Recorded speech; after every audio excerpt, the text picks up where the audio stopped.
Hi, this is my course Culminating Task for the behavior course. So the first thing I wanted to talk about was the intervention that resonated with me the most throughout this course. So I'd like to refer to the Parson 2012 article where they talk about some class-wide behavior support strategies. I will use my own examples, but I will provide a brief description of each of these strategies in paraphrasing the author that I just mentioned. So the first strategy is having consistent expectations for students, right? So we shouldn't let something go one day and then try to follow through with the expectation the next day. It's not going to work as well. You're going to see more challenging behavior. So for example, if you have a strategy where you're asking a student to follow their visual schedule independently and to use the steps on there before asking for help, but then you don't prompt them to use that strategy. If they ask for help right away, you're not being consistent, right? And you're not helping them build independence, and they don't know whether they actually have to use the strategy of independently following their schedule. So that would be an example of consistent expectations. Another thing is being specific with the reinforcement that we're giving when we talk to students. We need to tell them exactly what they're doing right so that we know they know which behavior they should be continuing in order to be successful, right? So if we tell a student, I really like how you stayed at your desk, you persevered during the math block, even though I know multiplication is really tricky for you, and you used your multiplication chart when you got stuck, right? So the student knows that we're happy that they stayed at their desk, they used the strategies that they had, and they kept working even when something was hard. Another strategy that's really important is having an established routine, right? So a student should know what's coming up throughout the day, throughout the week, and this really helps with them preparing and regulating, right? So you'll see less challenging behavior if you're consistent with routines. If students don't know what's coming up and all of a sudden we change the schedule, for example, we're doing language arts and then all of a sudden we're going outside and we don't tell the students we're going outside. That could be a trigger for some students, as opposed to being able to front load the student. Hey, it's a rainy day. We're going outside during the next block. Do you want to get ready, have your rain jacket, and use some strategies to prepare for that? And the last one is adaptations and differentiated instruction, right? We want to make sure that all students are working at a level that's appropriate for them. If students are finding things too easy or too hard, you may see more behavior, right? They're either bored or they're frustrated. So really making sure that we provide those adaptations, right? If a student is struggling with writing and getting their thoughts out, we might offer them text-to-speech on a laptop.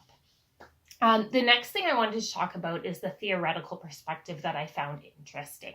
So I really like Bronfenbrenner's theory because it's a holistic theory, right? So I'm referring to the Olivia Guy Evans article when I speak about the short synopsis of this theory, where essentially a child is surrounded by different systems and they're in the middle, right? And these systems work together in order to result in the development of the child, right? So they're in the middle, the people closest to them, their family, the school staff, any healthcare providers that are often involved in their support in their lives are in the next system, right? And then the interaction between those systems, the school staff and the parents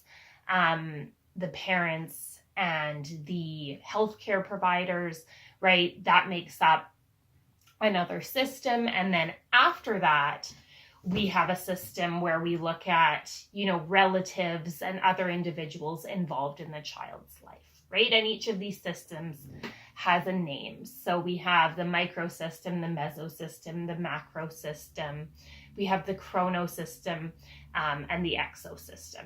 And these all work together for the development of the child. And what's really important is that connections are the basis of this. So as adults, teachers, school staff, we really have the power of connecting strongly with the student and connecting strongly with the family in order to create positives in those systems and help the child be successful.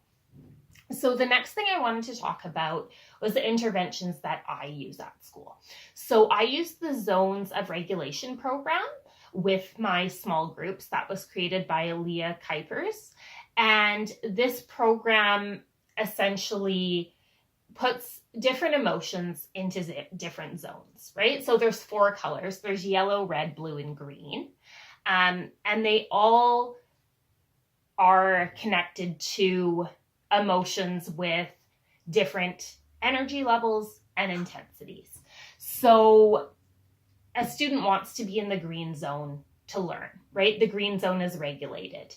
If you are in the yellow, blue, or red zone, you're dysregulated, right? You're either too low in your energy or you're too high in the emotional intensity and energy level in order to be able to learn. So this program really focuses on having students be able to identify their emotions and then use strategies to help them get back to the green zone.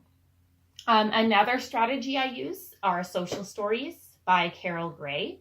So social stories are really effective for working on challenging behavior because often I will write social stories that incorporate the strategies I teach kids to self-regulate, to teach students to self-regulate, right? So I might write a social story about, if your body is starting to feel tight and you're starting to feel hot, right?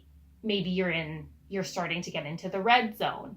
So you use your strategy of having a drink of water to bring you back to the green zone, right? And then emphasizing that your teachers, other students, are happy when you use these strategies, right? Because it prevents you from having escalating behavior. The confidence I have of working with students with behavioral needs is different depending on the situation. I found it challenging as a classroom teacher because I found that there are so many other things to manage at the same time of the challenging behavior, making sure I have to keep track of all my students, making sure that, the students who are not engaging in that challenging behavior are still regulated, and they have a plan for how they're going to handle if the classroom is in a state where maybe we have to carry out a safety plan or something. And I found that challenging because I would be very focused on the child having the challenging behavior, but I needed to also make sure that I was supporting all of my other students in that process.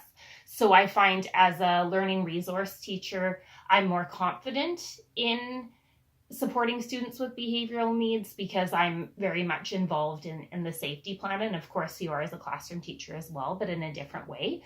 But I can just really focus on all of the different steps in addressing the challenging behavior as a resource teacher, right? And then the restorative practice piece at the end. So I really find that I can put my energy and attention into that one student. And I feel more confident in that respect.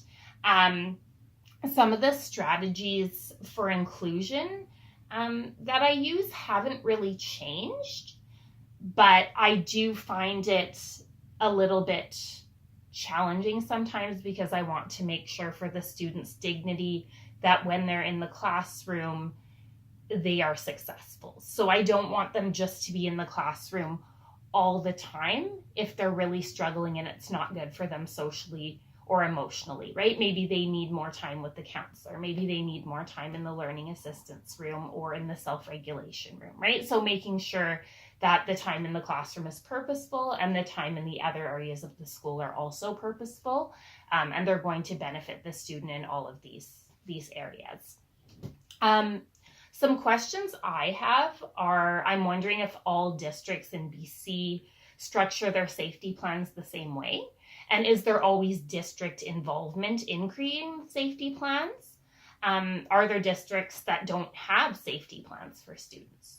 And the other thing that I'm wondering is, when we've looked at a plan multiple times and we've had lots of violent incident reports and we're not seeing improvement, what are the next steps? What can we do at that point to ensure the safety of all the staff and the students at the school, and ensure that we're supporting the student with the challenging behavior to really address the underlying issues? Because sometimes more community involvement may be needed, and what can we do to support that piece? Thank you for listening.